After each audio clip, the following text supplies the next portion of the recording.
वंदे मातरम। मैं विनोद कुमार शुक्ला, अड्डा पर आपका स्वागत है। आज कांग्रेस ने एक बड़ा बवाल किया है, प्रेस कॉन्फ्रेंस किया है कांग्रेस के राष्ट्रीय प्रवक्ता पवन खेड़ा ने। और उस प्रेस कॉन्फ्रेंस में आसाम के मुख्यमंत्री की पत्नी रिंकी भुइयाँ शर्मा पर यह आरोप लगाया है कि वो 3 देशों का पासपोर्ट होल्ड करती हैं। और इसके बाद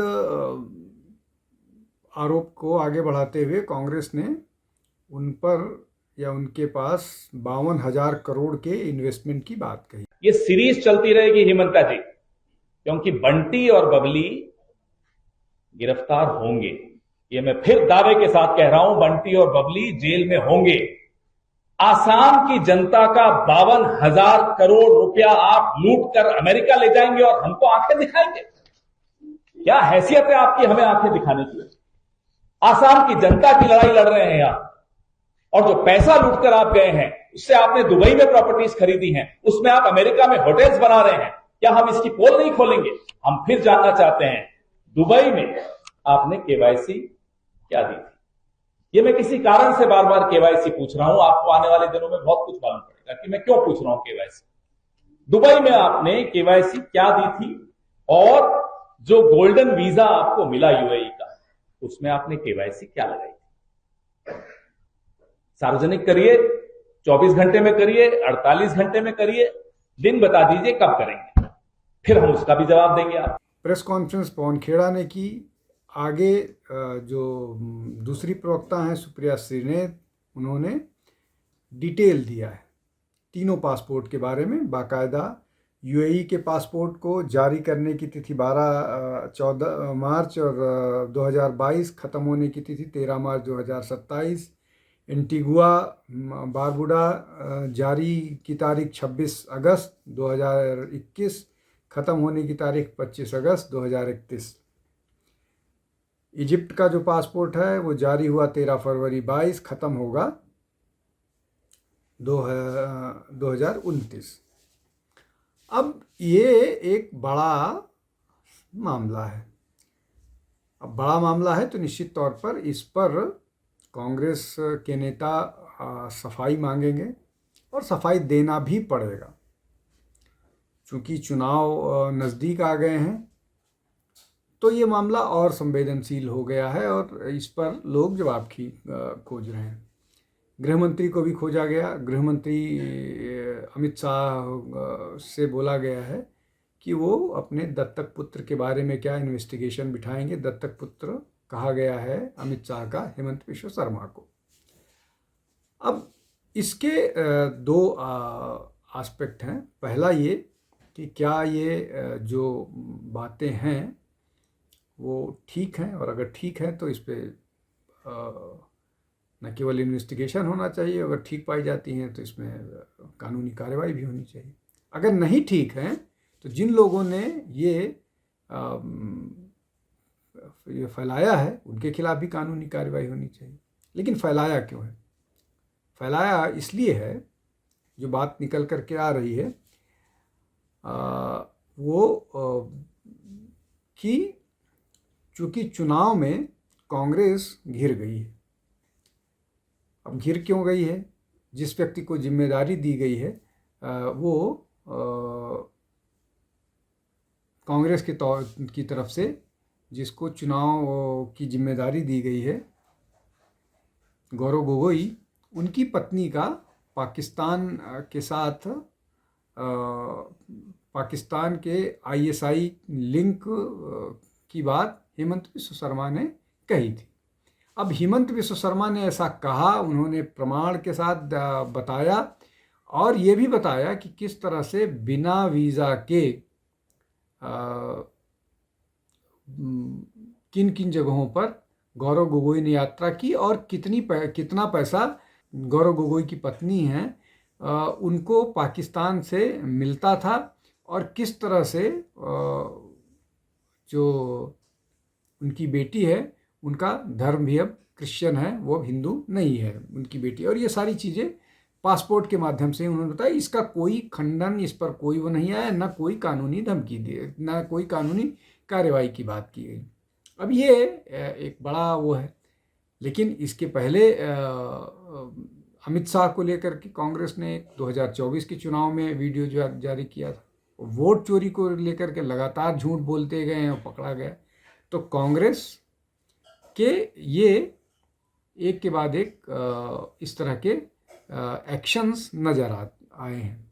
जैसा मैंने बताया कि वो गौरव गोगोई पाकिस्तान के उन जिलों में भी गए थे जहां, उन जगहों पर अब कहने के लिए वो तक्षशिला गए थे, लेकिन वो उस जगह पर है जहां पर मतलब वो उस ज़िले में है जहां पर पाकिस्तान का आर्मी हेडक्वार्टर है। इसलिए मामला और संवेदनशील हो गया। और कोई भी ऐसा व्यक्ति, भारत का सांसद, पाकिस्तान के किसी इलाके में बिना पासपोर्ट के कैसे गया और क्यों गया। खैर, अब इसमें दो पक्ष हैं। पहला ये कि जो पॉलिटिकल बात है कि इससे राजनीतिक फ़ायदा और नुकसान, राजनीतिक तौर पर ये जो गौरव गोगोई को टारगेट किया गया है या गौरव गोगोई पर जो आरोप लगाया है, उसको बैलेंस करने की कोशिश की है और उसका जवाब देने की कोशिश की है। अब हेमंत विश्व शर्मा एक पहले भी पवन खेड़ा को कह चुके हैं कि उन्होंने आतंकवादी संगठनों के साथ मिल करके आसाम में डिस्टर्बेंस के लिए कोशिश की थी, जिसको लेकर के 4 FIR उनके खिलाफ ऑलरेडी दर्ज है और उस पर इन्वेस्टिगेशन हो रहा है।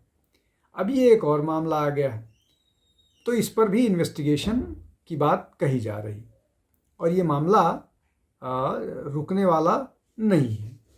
लेकिन चुनाव तक ये मामला गर्म रहेगा। चुनाव तक गर्म रहने के पीछे अपनी योजना है।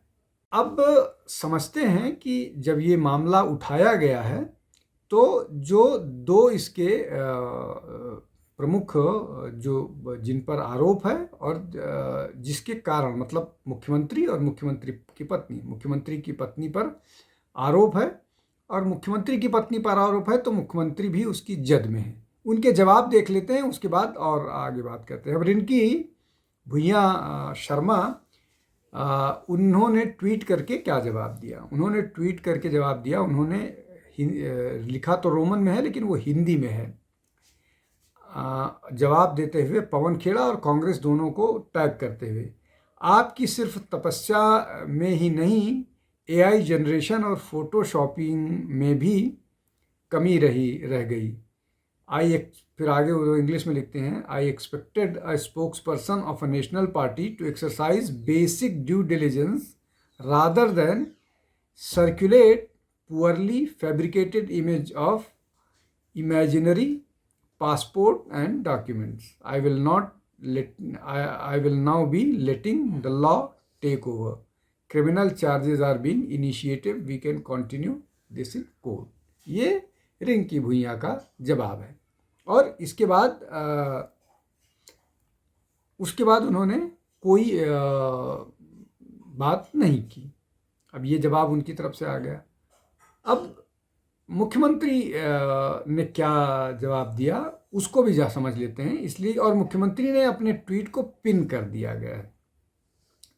उन्होंने लिखा, busting Congress propaganda, serious discrepancy expose, the document being circulated show multiple glaring inconsistencies suggesting a crude and poorly executed attempt at digital manipulation. मतलब ये कि ये एक योजना के तहत किया गया है काम। अब उसमें सबसे पहली बात यह है कि सरनेम जो है वो उसका मिसमैच है। तो क्या कोई व्यक्ति अगर अपना पासपोर्ट बनवा रहा है तो अपने नाम में ही गलती करेगा? एक बात।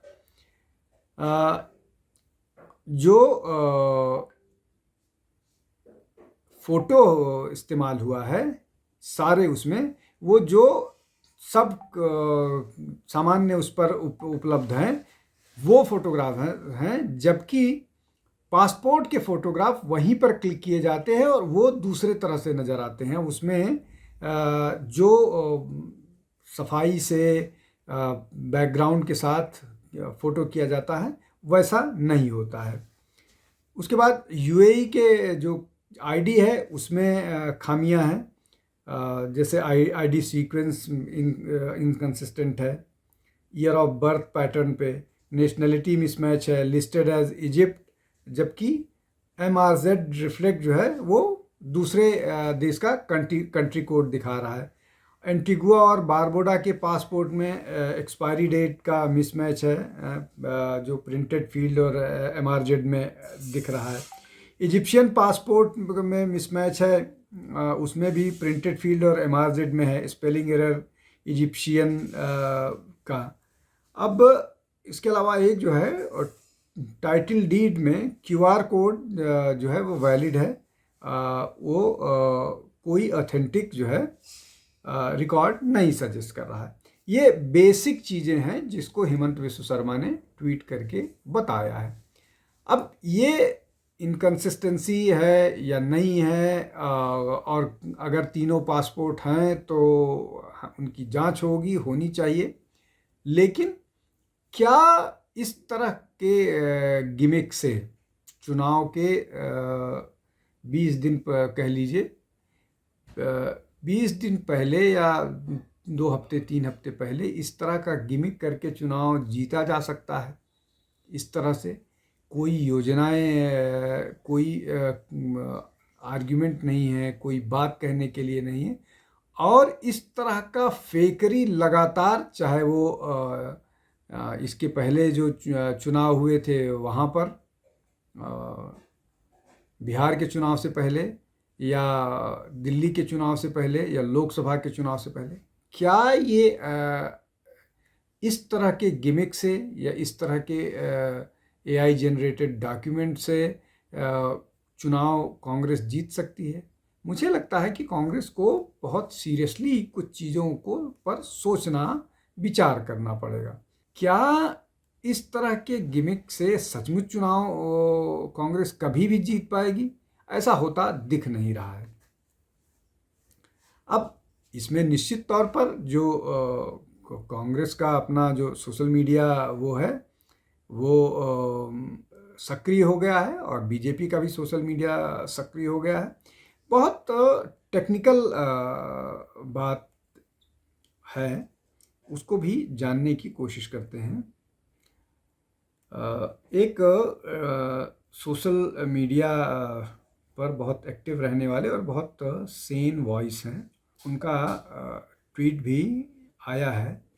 वो साफ तौर पर बता रहा है कि किस तरह से ये टेक्निकल कारण, जो टेक्निकल ग्राउंड से ये सारी चीज़ें योजनाबद्ध तरीके से और कॉन्स्पिरेसी के तहत की गई हैं। आप साकेत सुरेश के ट्विटर हैंडल पर जाइएगा, बहुत क्लियरली वो उन्होंने एक्सप्लेन किया है किसकी भूमिका कैसे हो सकती है, ये सारी चीज़ें हैं। और बहुत सारे लोग अब दोनों तरफ के लोग सक्रिय हो गए हैं, जो फेक बता रहे हैं वो फेक, जो उसको साबित करने के लिए। और जैसा मैंने बताया कि इसके पीछे अब इन्वेस्टमेंट दिखा रहे हैं कि उनके पास इतना पैसा कहाँ से आया, 52,000 करोड़ का इन्वेस्टमेंट, ये सारी चीज़ें। और ये अब चलेगा, ये कुछ दिन चलेगा, डिबेट होगी, लेकिन चुनाव ऐसे नहीं जीता जा सकता है, ये स्पष्ट है। आपको झूठ के आधार पर आप एक चुनाव जीतने में आपको आंशिक सफलता मिली थी 2024 में, अब ऐसा नहीं होगा, इसलिए कि उसको जवाब दिया जाएगा। आज के लिए बस इतना ही। बहुत बहुत धन्यवाद। नमस्कार।